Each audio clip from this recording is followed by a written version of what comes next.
वसुदेवसुतं देवं कंसचाणूरमर्दनं देवकी परमानन्दं कृष्णं वन्दे जगद्गुरुं देवकी परमानन्दं कृष्णं वन्दे जगद्गुरुं। శ్రీ గురుభ్యో నమః. వ్యాస విరచిత శ్రీమద్ భాగవతంలో దశమ స్కందంలో నేడు మనం 16వ అధ్యాయం చెప్పుకోబోతున్నాం. ఇందులో చెప్పుకోబోయేటువంటి ముఖ్యమైనటువంటి అంశం శ్రీకృష్ణ పరమాత్ముడు కాళీయ సర్పాన్ని అనుగ్రహించడం అనేటువంటి దాంట్లో ఈ కాళీయుడు ఎవరు, ఈ కాళీయుడు దేనికి సంకేతము, లేకపోతే ఈ కాళీయుని యొక్క ఇతరత్ర సంబంధించినటువంటి విషయాలు, దీంట్లో ఉన్నటువంటి అంతరార్థాలన్నీ కూడా మనం ఈ అధ్యాయాలు చూసిన తర్వాత మనం చెప్పుకుందాం. ఇక్కడ కూడా తర్వాత ఈ అధ్యాయం తర్వాత కూడా కాళీయుని యొక్క భార్యలు చేసినటువంటి శ్రీకృష్ణ పరమాత్మని యొక్క స్తుతి కూడా వస్తుంది మనకి. ముందుగా ఈ అధ్యాయం ప్రారంభించుకునే ముందు భగవత్ స్మరణ చేసుకుని శ్లోకాలలోకి వెళ్దాం. ఓం శుక్లాంబరధరం విష్ణుం శశివర్ణం చతుర్భుజం ప్రసన్నవదనం ధ్యాయేత్ సర్వవిఘ్నోపశాంతయే వ్యాసం వసిష్ఠనప్తారం శక్తేః పౌత్రమకల్మషం పరాశరాత్మజం వందే సుఖతాతం తపోనిధిం వ్యాసాయ విష్ణురూపాయ వ్యాసరూపాయ విష్ణవే నమో వై బ్రహ్మనిధయే వాసిష్ఠాయ నమో నమః. నారాయణం నమస్కృత్య నరం చైవ నరోత్తమం దేవీం సరస్వతీం వ్యాసం తతో జయముదీరయేత్.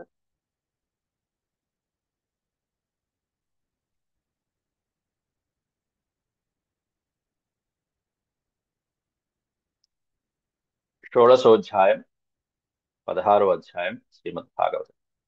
హరే కృష్ణ.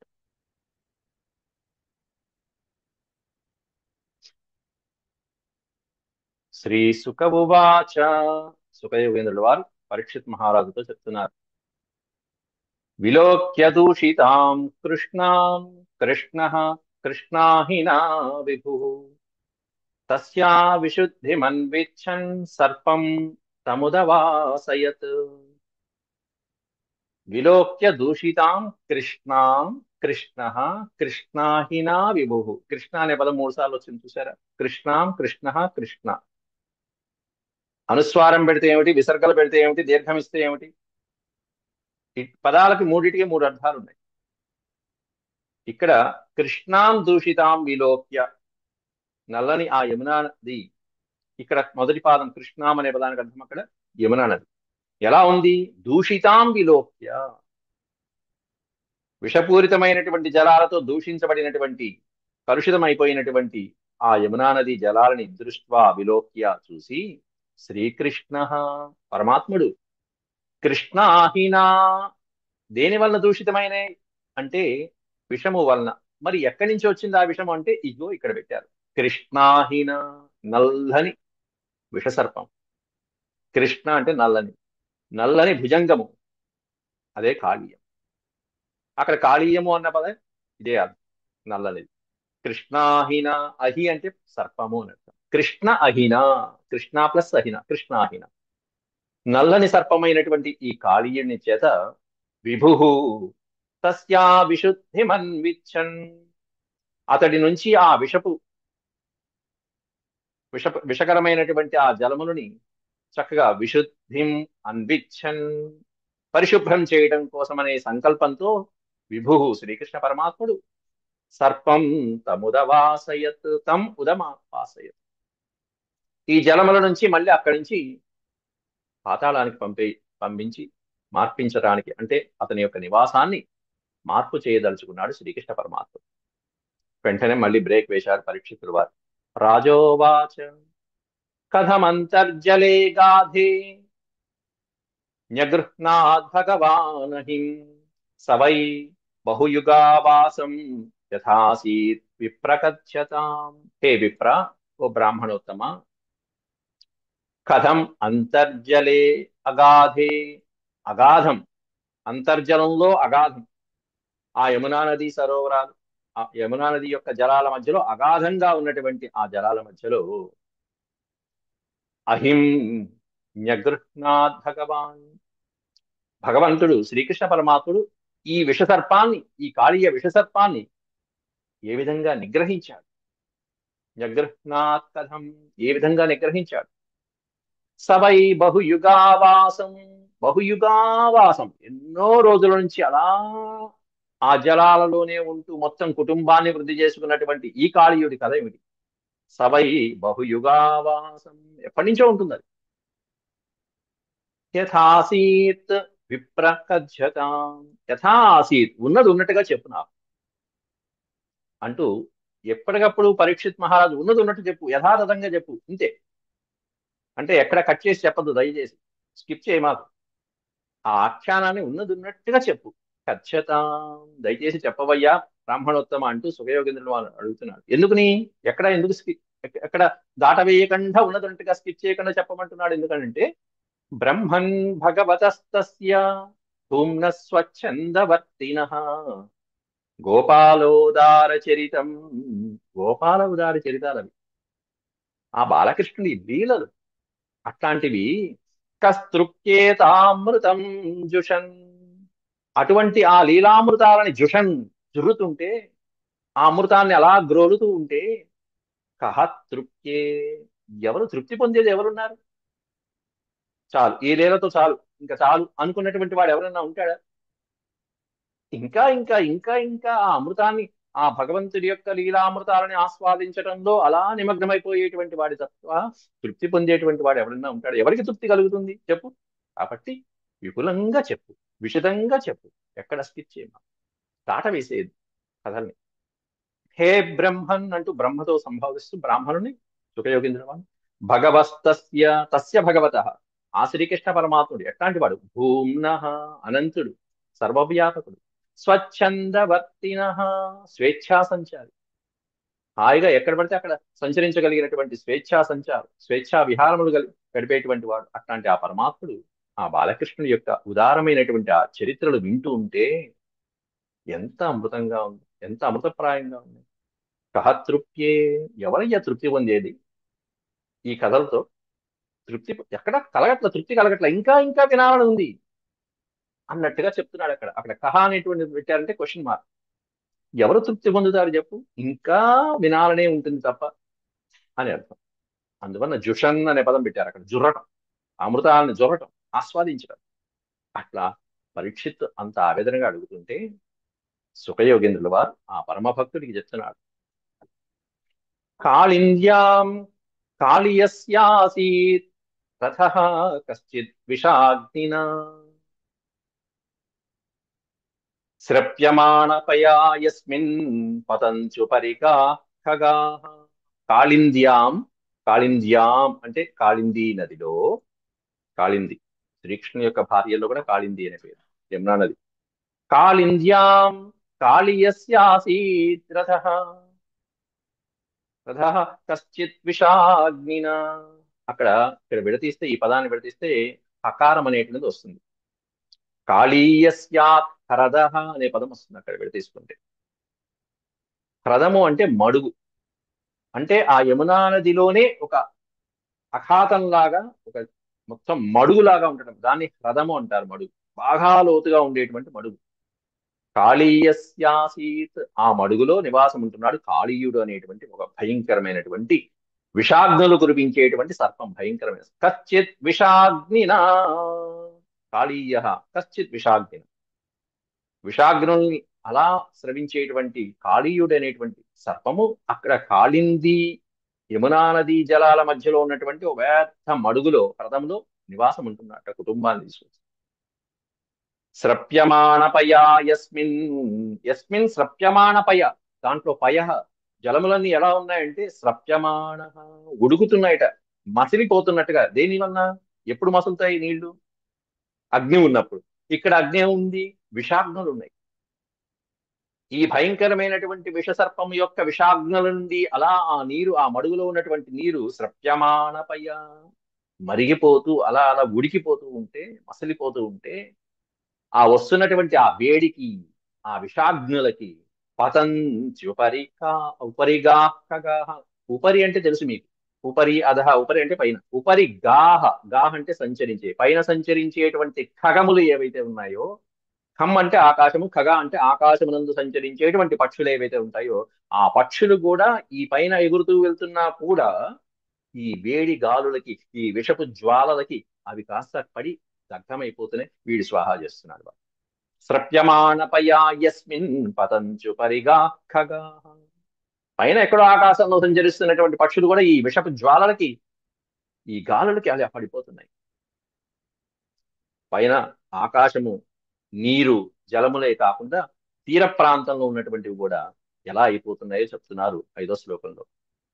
విపృష్మత విశోదోర్మి మారుతేనాభిమర్శితాః మ్రియంతే తీరగాయస్య ప్రాణిన స్థిర జంగమాః. స్థిర జంగమాః ప్రాణినః. స్థిర జంగమాః అంటే చర అచర, చరాచర ప్రాణులన్నీ కూడా ఎక్కడివి?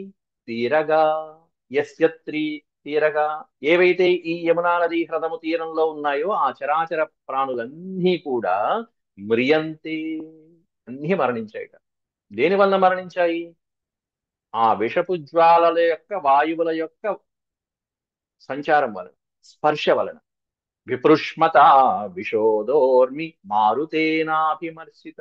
ఆ నీళ్లు తాగిన వాళ్ళు సరే సరే, నీళ్లు తాగటం కూడా కాదు, ఆ జలముల నుండి వచ్చినటువంటి వేడి విషపు వాయువుల యొక్క స్పర్శతోనే చనిపోతున్నాయి. ఏం చనిపోతున్నాయి అంటే లోపల ఉన్నటువంటి జీవరాశి, ప్రాణికోటి, ఆ నీరు తాగినటువంటివి, పక్కన ఉన్నటువంటి చెట్లు, చేమ మొత్తం అన్ని నశించిపోయినాయి.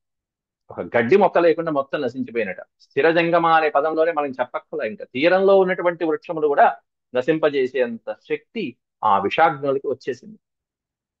మ్రియంతే తీరగాయస్య ప్రాణిన స్థిర జంగమాః. పక్కన తీరంలో ఒక చెట్టు లేదు, ఒక జంతువు లేదు.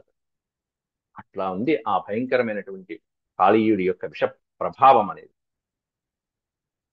తం చండవేగ విషవీర్యమవేక్ష్యతేన దుష్టాం నదీం చ కలసంయమనావతారః కృష్ణః కదంబమధిరుహ్య తతోతి తుంగం ఆస్ఫోట్య గాఢరశనోన్యపతద్విషోదే. 6 సంవత్సరాల ప్రాయంలో శ్రీకృష్ణ పరమాత్ముడు ఈ కాళీయుణ్ణి ఉద్ధరించాలి అనేటువంటి సంకల్పంతో చేసినటువంటి అత్యద్భుతమైనటువంటి లీల ఇది. తం చండ వేగ విషవీర్యమవేక్ష్య. చండమైనటువంటి వేగంతో అలా నిప్పుల వర్షాన్ని కురిపిస్తున్నటువంటి, విషపు అగ్నుల్ని కురిపిస్తున్నటువంటి ఈ కాళీయుణ్ణి అవేక్ష్య, చూసి చూసి, తేన దుష్టాం నదీం చ, తేన దుష్టాం నదీం, కలుషితమైనటువంటి ఈ నదీ జలాలను చూసి పరమాత్ముడు కనికరించాడు. ఫల సంయమనావతార, అవతార, ఎట్లాంటి అవతారం శ్రీకృష్ణ పరమాత్ముడి అంటే, ఖలుడు అంటే నీచుడు, దుర్మార్గులైనటువంటి వాళ్ళని, దుష్టులైనటువంటి వాళ్ళ యొక్క అహంకారాన్ని, మదాలని మొదలైనటువంటి వాటినన్నింటినీ కూడా అలా తగ్గించేసి వారిని అనుగ్రహించేటువంటి అవతార లీల శ్రీకృష్ణ పరమాత్ముడు. అట్లాంటి లీలతో ఉన్నారు స్వామి ఇక్కడ. ఎందుకంటే అటే ఉన్న పవిత్రమైనటువంటి యమునా జలాలు, అవి తాగి గోవులు, బాలురు మొదలైనటువంటి వాన్నిటికీ విఘాతం కలుగుతుంది, వృక్షాలు కూడా నశిస్తున్నాయి. అటువంటి సమయంలో పరమాత్ముడు, అప్పటికే బాలురు నీరు తాగారు, గోపాలురు నీరు తాగారు, గోవులు నీరు తాగాయి, అవన్నీ అక్కడే మరణించేసాయి. ఆ విషపు జలాలను తాగి చూశాడు స్వామివారు. ముందు వారి యొక్క కృపా కటాక్షములతోనే వాళ్ళని అందరినీ కూడా బతికించేశారు. మ్రియంతే తీరగాయస్య అన్నారు కదా, తీరంలో మరణించినటువంటి వారందరినీ చక్కటి కృపా కటాక్షములతో వారిని అందరినీ బతికించేశారు ముందు స్వామి. బతికించిన తర్వాత ముందు ఈతన్ని ఉద్ధరించాలి. అందువల్ల కలసం యమనావతార, దుర్మార్గుల యొక్క, దుష్టుల యొక్క అహంకారాన్ని, గర్వాన్ని, ఈ దుష్ట శక్తుల్ని మొత్తం అన్నిటిని కూడా తులనాడి, మొత్తం అంతా తులిమి వాటిని నశింపజేసి ఆ తర్వాత వాటిని అనుగ్రహింపజేసేటువంటి చక్కటి అవతారం శ్రీకృష్ణ లీలావతారం. అట్లాంటి ఆ పరమాత్మ తన స్పర్శ మాత్రముతోనే అట్లా వాళ్ళనన్నింటినీ నాశనం చేసి గర్వాన్ని అణిచివేయగలిగిన స్వామి. కృష్ణ కదంబమధిరుహ్య, అక్కడ పక్కనే ఉన్నటువంటి ఒక వృక్షాన్ని అధిరోహించాట కృష్ణుడు. కదంబమధిరుహ్య, ఏం వృక్షమయ్య అంటే కదంబ వృక్షంట. కడిమి చెట్టు.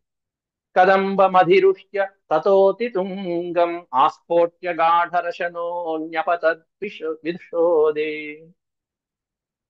అతి తుంగం, తుంగము అంటే ఎత్తు, అత్యంత ఎత్తుగా ఉన్నటువంటి ఆ కడిమి చెట్టు నెక్కి అధిరుహ్య తతః ఆస్ఫోట్య గాఢరశను, ఒక్కసారిగా జబ్బలు దరుచుకున్నాడు. ఈయన వయసు ఎంత? 6 సంవత్సరాల బాలుడు ఒక్కసారి జబ్బలు దరుచుకుంటే ఎంత బాగుంటుంది. అందులో బాలకృష్ణుడు ఆస్ఫోట్య గాఢరశను, మంచి చప్పుడు వచ్చేట్టుగా తొడగొట్టాడు, జబ్బలు దరుచుకున్నాడు. ఒకసారి చూడండి నా తడాక ఏంటో చూపిస్తానని చెప్పినట్టుగా ఆస్ఫోట్య గాఢరశనో న్యపతద్ విశోదే. ఒక్కసారిగా న్యపతత్, న్యపతత్ అంటే దూకడం, ఆ మడుగులో కాస్త దూకేశాడట. ఎందుకంటే కాళీయుడి సంగతి ఏంటో చూద్దామని చెప్పి శ్రీకృష్ణ పరమాత్ముడు బాలకృష్ణుడు 6 సంవత్సరాల ప్రాయంలో ఆ హ్రదంలో దూకేశాడు. ఈయనకి ఈత వచ్చా? వచ్చా అసలు ఈత? అందులో దూకేశాడు పాపం. ఇంతవరకు చెప్పినటువంటి ఈ అన్ని 15 అధ్యాయాల్లో ఎక్కడ బాలకృష్ణుడు ఈదాడు, ఈత వచ్చు అనేటువంటివి లీలలు ఏం చెప్పలేదు. ఈయనకి ఏమేం కలవచ్చు, ఏమేం నేర్చుకున్నాడు విద్యలో. అందుకే మనం ఒక మాట ప్రయోగించాం, పూర్వ అవతార విశేషాలన్నీ కూడా ఈయన వాడుకున్నాడు శ్రీకృష్ణ పరమాత్ముడు. మత్స్యావతారం అదే కదా. కాబట్టి నీటిలో ఆ దుష్టరాక్షసుని సంహరించి మొత్తం అంతా ఇవన్నీ కాపాడినటువంటి ఉద్ధరణలో ఆ మత్స్యావతారంలో, అలాగే వరాహావతారము అదే నీటిలోనే ఇవన్నీ గడిపినటువంటి స్వామి. కాబట్టి ఆయనకి ఏం చెప్పకలే, ఈతొచ్చా, పడిపోయాడు, ఏం చేయాలి, ఇవన్నీ చెప్పక్కల, అడగక్కర్లేదు కూడా. పూర్వ అవతారాల మొత్తం అంతా సమన్వయించుకుంటేనే కృష్ణావతారం. అయితే ఇక్కడ ఇంకొక సందేహం కూడా రావచ్చు మీకు. ఏమిటంటే వ్యాసుల వారు ఎప్పుడు ఇక్కడ స్థిరజంగమాహ మ్రియంతే, తీరగా స్థిరజంగమాహ మ్రియంతే. ఈ విషాగ్నులకి తీరంలో ఉన్నటువంటి స్థిర చర మొదలైనటువంటివన్నీ నశించేసే అన్నారు. ఒక గడ్డి మొక్క కూడా లేదు. అలాంటి ప్రదేశంలో ఎత్తైన కడిమి చెట్టు ఏమిటి, దాన్ని ఎక్కడం ఏమిటి, ఈయన దూకడం ఏమిటి? పైన ఏమన్నా అలా చెప్పారా? తర్వాత శ్లోకంలో ఏమన్నా కడిమి చెట్టు ఉంది ఎక్కారని చెప్పంటారా? ఇదేమిటి వ్యాసులు వారు ఇలా రాశారు అనుకుంటారేమో అని చెప్పి అత్యద్భుతమైనటువంటి వ్యాఖ్యలు రచించినటువంటి వాళ్ళలో వీరరాఘవయ్య వ్యాఖ్యానం అనేటువంటి దాంట్లో ఇచ్చారు చక్కగా. దాంట్లో ఏం చెప్పారంటే, గరుత్మంతుల వారు వైనతేయుడు అక్కడ ఇంద్రలోకం నుంచి అమృతాన్ని తీసుకువస్తూ మధ్యలో ఇదిగో ఈ బృందావనంలోని ఈ కడిమి చెట్టు మీద ఒక క్షణకాలం పాటు అలా పాదము మోపి వెళ్ళారట. ఆయన పాద స్పర్శతో, ఎందుకంటే అమృత భాండాన్ని ధరించి ఉన్నాడు, అమృత భాండాన్ని ధరించినటువంటి ఆ గరుత్మంతుల వారి యొక్క పాద స్పర్శతో ఆ కడిమి చెట్టుకి అంత శక్తి వచ్చింది అని చెప్పి వీరరాఘవయ్య వ్యాఖ్యలో మనకి వ్యాఖ్యానించడం జరిగింది సుస్పష్టంగా. అందులో గరుత్మంతుడు అమృతం అక్కడ పొయ్యక్కల్లా, ఆ చెట్టుకి అంత శక్తి వచ్చేస్తుంది. గరుత్మంతుడు అమృతాన్ని తీసుకొస్తున్నప్పుడే శ్రీ మహావిష్ణువే వచ్చి ఆ గరుత్మంతుల వారి యొక్క అలోలుపత్వానికి, అలోలుపత్వము అంటే ఓ పక్కన అమృతం చేతిలో అమృత భాండం దక్కంగానే మనం ఏం చేస్తాం, ముందు ఒక చొక్క నోట్లో వేసుకుంటాం, ఆచమ్య అంటాం. కానీ ఆ భాండాన్ని యథాతథంగా తీసుకొచ్చి ఎవరికి ఇవ్వాలో వాళ్ళకి ఇవ్వటం కోసం అని చెప్పి తెచ్చేస్తున్నాడు, కానీ తాను ఒక చుక్క ముట్టుకోవట్ల. అలాంటిది అలోలుపత్వం. ఏమాత్రము లోభితనం అనేటువంటిది లేకుండా వీరత్వాన్ని ప్రదర్శిస్తూ ఆ భాండాన్ని అలా తీసుకొస్తుంటే విష్ణుమూర్తి అబ్బురపడిపోయి సంతోషపడిపోయి గరుత్మంతుడికి వరమిస్తాడు. అక్కడ చాలా బాగుంది అయ్యా, నీ అలోలుపత్వానికి వరమిస్తాను కోరుకో అని చెప్పి కోరు. ఆయనకి వాహనంగా ఉంటాడు గరుత్మంతులు వారు. అక్కడ అత్యద్భుతమైన సన్నివేశం. అట్లాంటిది అక్కడ గరుత్మంతుడు కోరుకున్నది ఏంటంటే, ఈ అమృతాలు ఇవి లేకుండానే అట్లాంటి శాశ్వతమైనటువంటి శక్తి నాకు కలిగేట్టుగా వరం కోరుకున్నాడు అక్కడ గరుత్మంతుడు వారు. కాబట్టి అమృతం తాగకపోయినా అంత శక్తి కలిగినటువంటి వాడు ఎవరయ్యా అంటే గరుత్మంతుడు. మనం వైష్ణవాలయానికి వెళ్ళినప్పుడు, రామాలయానికి వాటికి వెళ్ళినప్పుడు మొట్టమొదట మూల విగ్రహం కంటే ముందు వైనతేయుడిని స్మరించుకుని అప్పుడు లోపలికి వెళ్ళాలి. ఆంజనేయ స్వామిని దర్శనం చేసుకుని రామాలయానికి వెళ్ళాలి. అట్లాంటి వాడు ఆ వైనతేయుడు యొక్క పాదస్పర్శతో ఆ కదంబ వృక్షము మిగతా వృక్షాలన్నీ నశించినా కూడా విషపు జ్వాలలకి ఈ కదంబ వృక్షం యథాతథంగా అలాగే ఉన్నది అని చెప్పి వ్యాఖ్యానించారు. అద్భుతమైనటువంటి వ్యాఖ్యానం. అసలు ఇంత చెప్పక్కర్లేదు మీ అందరికీ. కదంబము అనే పేరు వినంగానే మీ నోటికి వచ్చేస్తుంది ఈ పాటికే. కదంబ వనవాసిని మహాపద్మాటవీ సంస్థ కదంబ వనవాసిని. అని చెప్పొచ్చేస్తుంది అమ్మవారి యొక్క స్తోత్రాలలో. ఇంకా చెప్పేదేముంది, ఇంకా దాంట్లో విశేషం మీరు అర్థం చేసుకోగలరు. కదంబ వనవాసిని అయినటువంటి అమ్మవారి యొక్క నివాస స్థానమైనటువంటి విశేషమైన ఆ చెట్టుని అగ్ని ఏమన్నా చేస్తుందా? విషాగ్నులు ఏమైనా చేస్తాయా? తుచ్చమైనటువంటి ఈ సర్పాలు ఏమైనా చేస్తాయా? కాబట్టి అమ్మవారి యొక్క శక్తి అట్లాంటి కదంబ వృక్షం. ఎక్కడైతే ఆ మహావృక్షాలు ఉంటాయో అక్కడ ఆధ్యాత్మిక తత్వము అనేటువంటిది అత్యద్భుతంగా ఉంటుంది. అందులోనూ ఇంకా విశేషం చెప్పాలంటే, పరమాత్ముడు ఆ చెట్టును ఎక్కాడంటే, బాలకృష్ణుల వారు ఆ చెట్టును ఎక్కారంటే, ఆ చెట్టు ఈ పాద స్పర్శ కోసం ఎంత తపస్సు చేసి ఉంటుంది, ఎంత తపస్సు చేస్తే ఆ చెట్టుకి ఈ అదృష్టం దక్కుతుంది. ఇట్లా ఉంటుంది. అట్లాంటి ఆ చెట్టునెక్కి స్వామి వారు ఎంత అత్యద్భుతంగా ఉందో చూడండి. పిల్లవాడు, 6 ఏళ్ల పిల్లవాడు. ఉత్తుంగమాహ్యోట్య గాఢరశన, గాఢరశన, అత్యద్భుతంగా ఒకసారి జబ్బలు జరుచుకున్నట్ట. నేను దూకుతున్నాను చూడండి ఎట్లా దూకుతాను అని చెప్పినట్టుగా అలా చూపించుకుంటూ ఒక్కసారి బాలకృష్ణుడు అంత పైకెక్కి దూకాడు. పైనుంచి దూకటం ఈయనకి అలవాటు, చిన్నప్పటి నుంచి అలవాటు. ఇంకా యుద్ధంలో దూకుతాడు అత్యద్భుతంగా. కుప్పించి ఎగసిన కుండలంబుల కాంతి గగన భాగం బెల్ల కప్పికొనగా.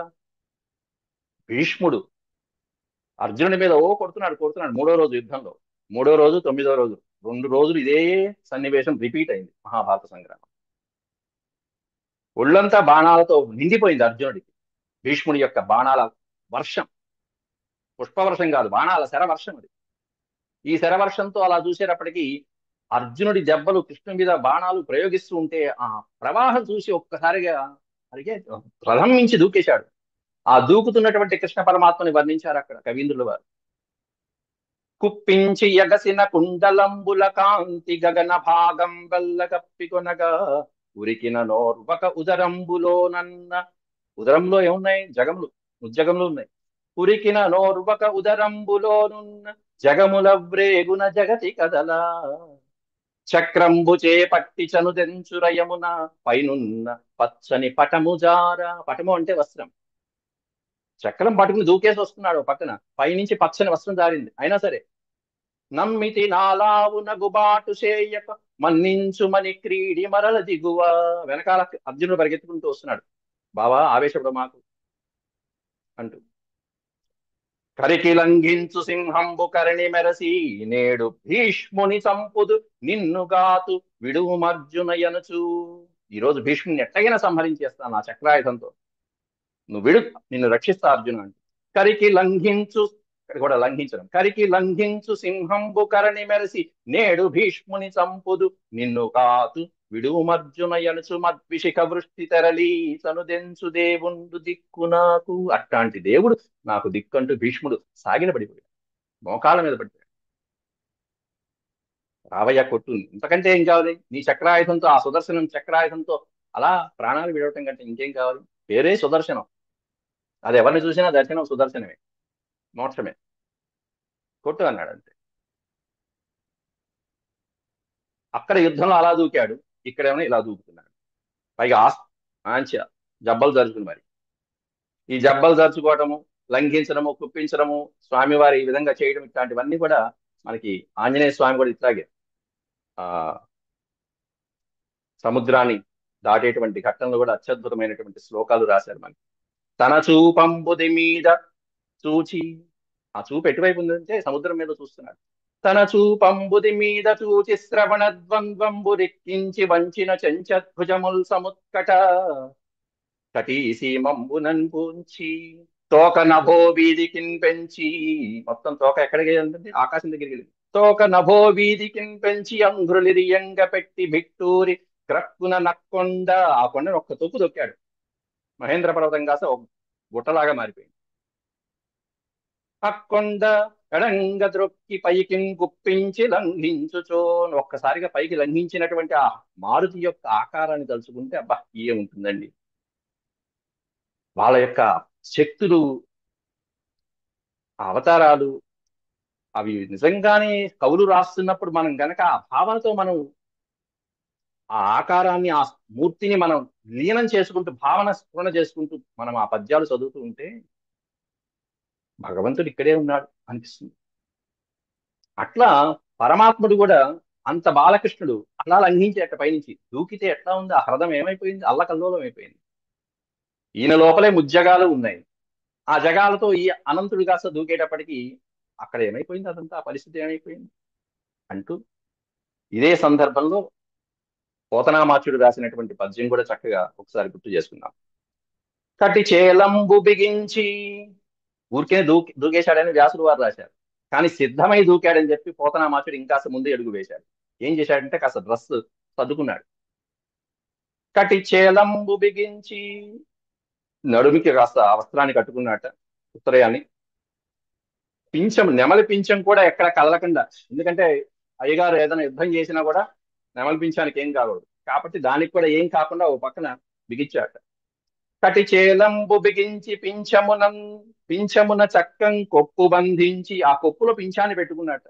ఆ కొప్పు కూడా కదలదా యుద్ధం చేస్తే. పింఛమున చక్కం కొప్పు బంధించి దోస్తట సంస్ఫాలనమాచరించి, భుజస్ఫాలనం చేసుకున్నాడు, ఒకసారి దెబ్బలు తెరుచుకున్నాడు. సంస్ఫాలనమాచరించి చరణద్వంద్వంబు గీలించి, పాదాలను ఒక్కసారి దూకేటప్పుడు ఎలా అయితే హుప్ అనుకుంటూ సిద్ధంగా పెట్టుకుంటాము, చరణద్వంద్వంబు కీలించి తత్కుట శాఖాగ్రము మీద నుండి ఉరికెన్ గోపాల సింహంబు. ఏం దూకిందిట చెట్టుపై నుంచి అంటే సింహం దూకిందిట. ఏ సింహం ఇది? గోపాల సింహంబు. అక్కడ భీష్ముడు అదే అన్నాడు, కరికి లంఘించు సింహంబు కరిణి మూలే. యుద్ధంలో అలా మీదకి దూకుతున్నటువంటి ఏనుగు మీదకి, మదించినటువంటి ఏనుగు మీదకి దూకిన సింహం ఎలా ఉంటుందో అలా దూకాడయ్యా. ఇక్కడ అంతే. గోపాల సింహంబు దిక్తటమున్రోయ హ్రదంబులో గుబగుబధ్వానం బనూనంబుగన్ అంటూ పోతనామాచులు వారు సంసిద్ధతతో చక్కగా సిద్ధమైపోయి దూకినటువంటి ఆ గోపాలకృష్ణుని వర్ణించారు. ఎంత బాగుంది బాలకృష్ణుడు. అట్లా ఒక్కసారి ఆ అనంతుడు దూకేటప్పటికి హ్రదము ఆ మడుగు, సర్పము ఉన్నటువంటి ఆ మడుగు. సర్పహ్రద పురుషసార నిపాత వేగం. ఆ పడినటువంటి ఆ వేగానికి ఎలా అయింది, ఏమైంది అంటే మొత్తం అల్లకల్లోలం అయిపోయింది.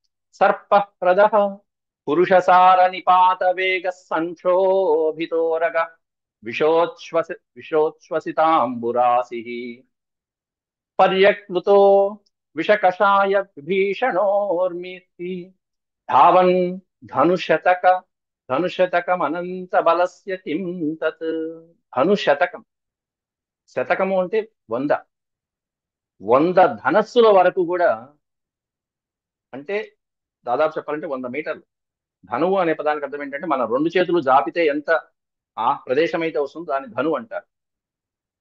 ధావన్ ధనుశతకం అనంత బలస్య కిం తత్. ఆ అనంతుడి యొక్క ఆ పడినటువంటి వేగానికి ఆ నీరు, మడుగులో ఉన్నటువంటి నీరు 100 మూరల వరకు, దాదాపు 100 మీటర్లు, 1 కిలోమీటర్ అనుకో, 1 కిలోమీటర్ వరకు అలా లోపల ఉన్నటువంటి నీరు అలా పక్కకి వెదజల్లిపోయింది. ఎట్లాంటిది అది? వేడి వేడిగా ఉంది, ఒక పక్కన విషవాయువుతో కూడి ఉంది. పక్కన పడితే ఇంకేమైనా ఉందా? పైన జంతువులు, పక్కన పక్షులు, లేకపోతే ప్రాణులు, వృక్షాలు, ఇవన్నీ. సర్పహ్రద, అది సర్పహ్రదం. పురుషసార నిపాత వేగ, ఆ పురుషుడు, పరమపురుషుడు అంత వేగంతో అలా పడేటప్పటికి సంక్షోభితోరగ, ఉరగము అంటే సర్పం, సంక్షోభితోరగ విశోచ్ఛ్వసితాంబురాసి. అంబురాసి అంటే జలరాశి. లోపల ఉన్నటువంటి ఆ జలరాశి అంతా ఎట్లాంటి జలరాశి? విశోచ్ఛ్వసిత అంబురాశి.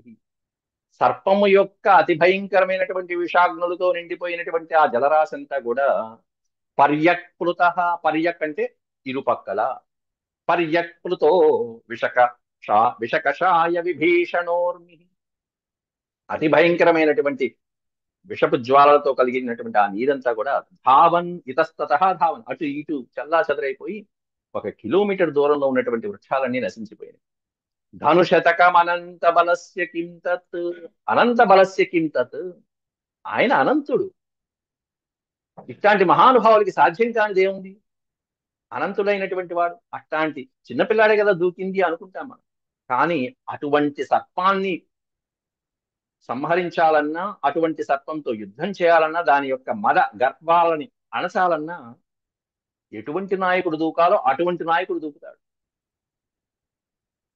ఆయన ఆవేశం అట్లా ఉంటుంది ఆ సందర్భంలో.